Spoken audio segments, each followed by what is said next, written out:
Yellow! Welcome to Adrianne's Kitchen!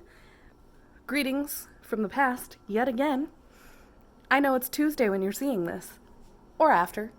Because I don't expect that everybody's just watching my videos the minute they come out. But if you are watching on Tuesday, happy Tuesday. Hope the week started out okay for you. We are prepping, because it's the past, it's Saturday, Sunday, whatever day it is. We are prepping meatloaf today. I've never been a huge meatloaf eater. I think my mom made it a lot as a kid, and she, again, loved meatloaf. You guys are just getting a ton of info about my mom this week. But she loved meatloaf, and she probably made it more than I would have preferred, and she was not a short order cook. That's one thing she told us all the time. If you said you weren't hungry for what she was cooking, she'd say, that's too bad. This is what's for dinner. But my husband loves meatloaf. And it's a super easy dish to put together. And I'm doing a rendition of it, which is a rolled bacon cheeseburger stuffed meatloaf. Here's hoping it's delicious. Step number 1, wash your hands. Step number 2, handy dandy apron. Step number 3, still slurping on my Earl Grey tea from this morning. I can make tea last all day. Here we go. Another reason I hate making meatloaf is because you have to touch the meat and mix it together. 1.5 to 2 pounds of beef here.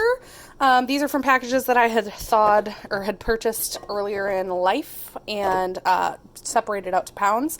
I'm going to mix in 2 eggs, a whole bunch of seasoning. I don't really feel like chopping a quarter of an onion because my onions are like massive. So I know I'm not going to use any more onion for a minute, so I'm not going to chop it yet. So I'll just use minced onion. And then instead of breadcrumbs, because we're low carb, I'm going to crunch up some of these pork rinds to add in there. Cheese corner. Cheese will happen. And I pre-cooked some bacon earlier, so that'll get put in here. I'm going to get to mixing, and then I'm going to have to show you what it looks like afterwards. Oh my gosh, I don't want to touch the meat. I hate touching raw meat.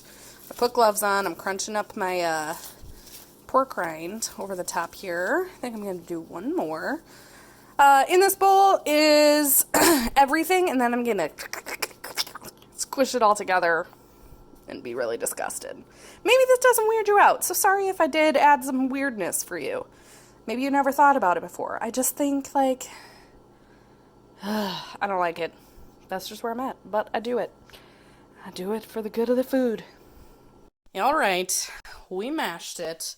And then I took the mash out and put it on top of a piece of parchment. I'm going to put another piece of parchment over it. And then I'm going to use my new rolling pin that I got, which I expected to use for baking. But anyways, I'm going to roll this out to make it as even as possible.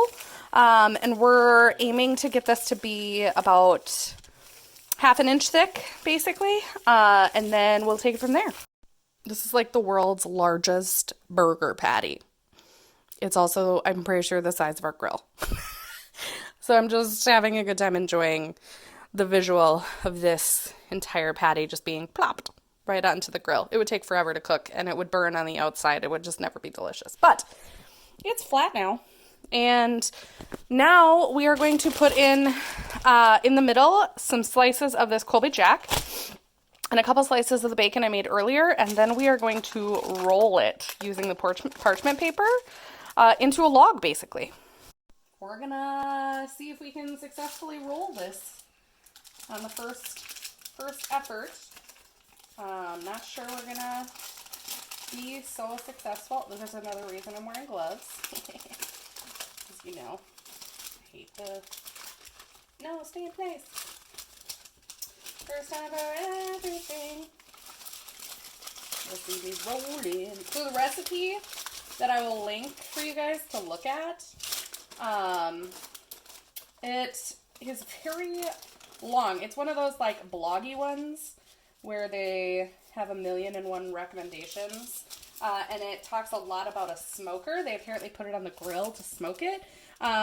If you read through the entire post and through all the instructions, it talks about you can put it into the oven at 350 degrees for about an hour instead. So let's just get that log rolled. Yes, I will sanitize my countertop afterwards. Oh gosh, oh gosh. The moment of truth. I don't want to break it. Parchment paper! Why? Got it. Put it in the pan. We're going to saran wrap this because it's going to go in the oven on Tuesday. Because again, I'm coming to you from the past. Boom! There you go. Dinner. 10 out of 10, best thing I've eaten all day.